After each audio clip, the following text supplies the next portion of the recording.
A once-in-a-generation winter storm has turned New York into a war zone and another 9 inches of snow could be on the way. Drivers were trapped in their cars and at least 59 people died after a bomb cyclone pummeled the country. A winter storm has pummeled New York, turning the state into a war zone. The winter blast spanned 2,000 miles and plunged millions into chaos before Christmas. And, weather forecasters have warned that up to 9 inches of the white stuff could fall on Tuesday in western New York. Almost 50 inches of snow was reported over 3 days at Buffalo Niagara Airport, while Jefferson County saw between 22 to 41 inches of snow. Up to 30 inches of snow fell in Lewis County over 3 days, according to forecasters. Kathy Hochul branded the monster weather event an epic, once-in-a-lifetime disaster. She told reporters, "We have now surpassed the scale of that storm, in its intensity, the longevity, the ferocity of its winds." She warned that the damage caused by the storm is devastating, and said Americans faced a life-threatening situation. Hochul added, "It is like going to a war zone. The vehicles along the sides of the roads are shocking. At least 27 people have died in New York's Erie County alone and officials fear the tragic toll will rise." County Executive Mark Poloncarz said that 14 victims were found outside, while 3 were discovered inside a vehicle. Others died because they didn't have access to heat, while 3 fatalities were cardiac-related. Poloncarz revealed that some drivers had been stuck in their cars for 2 days. He added, "Some were found in cars, some were found on the street in snowbanks." Poloncarz warned that it's not the end yet, as he branded the whiteout the worst storm probably in our lifetime. Meanwhile, a man, 27, died from carbon monoxide poisoning in Niagara County, according to sheriffs.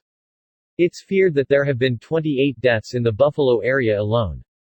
The winter whiteout has killed dozens across 12 states. Fatalities have also been reported in Colorado, Illinois, Kansas, Kentucky, Michigan, Missouri, Nebraska, Ohio, Oklahoma, Tennessee, and Wisconsin. Michigan teenager Emmy Smith and pregnant mom of 2 Julie Roth died in the snowstorm. Blake Rogers, a 22-year-old lineman in Ohio, was tragically killed during an attempted line repair. Meanwhile, a man in Kansas City, Missouri died after skidding into a creek. At least 500 rescues have been completed by state police who have struggled amid the polar conditions. Governor Hochul revealed that one rescue involved delivering a baby, while elderly citizens were rushed to hospitals. But motorists were left stranded as plows struggled to clear the roads. Zilla Santiago waited 11 hours in freezing temperatures before he was rescued on Christmas Day. He told CBS News, "I was basically just hopeless." Santiago said he distracted the kids by playing games. John Burns, a senior who lives in Buffalo, told Reuters that he and his family were trapped indoors for 36 hours by the storm. He said, "Nothing was going on for 2 days. Lauren Wicker told The Telegraph, "It's been apocalyptic, it's been crazy. They have started plowing and we are tracking the map. But when they will reach us is still to be determined." Brandon Andrews, 23, told the New York Times that his step-grandma, 80, couldn't feel her feet amid the polar blast. She was without power for several days until neighbors cleared a path to get to her apartment. Andrews revealed that she kept warm using a blanket and space heater. As officials grappled with the storm's aftermath, crooks took advantage of the empty streets and ransacked stores. Video shared on social media allegedly shows a pair of thieves exiting a store in the middle of the brutal winter night. Moments later, the woman behind the video seems to capture what appears as gunshots as people on the street run for cover on the snow-filled sidewalks. Police confirmed to WGRZ about 2 confirmed looting incidents. However, it's unclear if anyone was arrested. A viewer sent the outlet videos that appeared to show several businesses with smashed windows.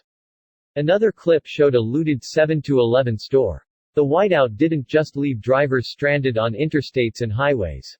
2/3 of Southwest flights were axed on Monday, according to FlightAware.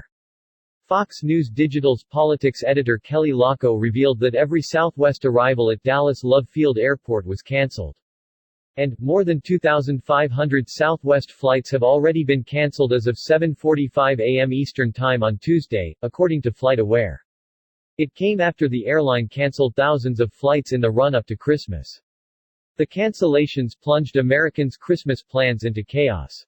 Michael Bosson was going to fly out of Orlando on Friday as he wanted to return home to Indianapolis for the holidays. But, he was forced to spend the festive season in a hotel, according to CBS News. Bosson told the outlet, "This morning we got here at 4:30 for a 7:05 flight, we looked it up, and it had just been cancelled. It's a 4 to 5 hour line before they can get us on a flight, if they can get us on a flight." Southwest bosses said, "We were fully staffed and prepared for the approaching holiday weekend when the severe weather swept across the continent, where Southwest is the largest carrier in 23 of the top 25 travel markets in the U.S. This forced daily changes to our flight schedule at a volume and magnitude that still has the tools our teams use to recover the airline operating at capacity."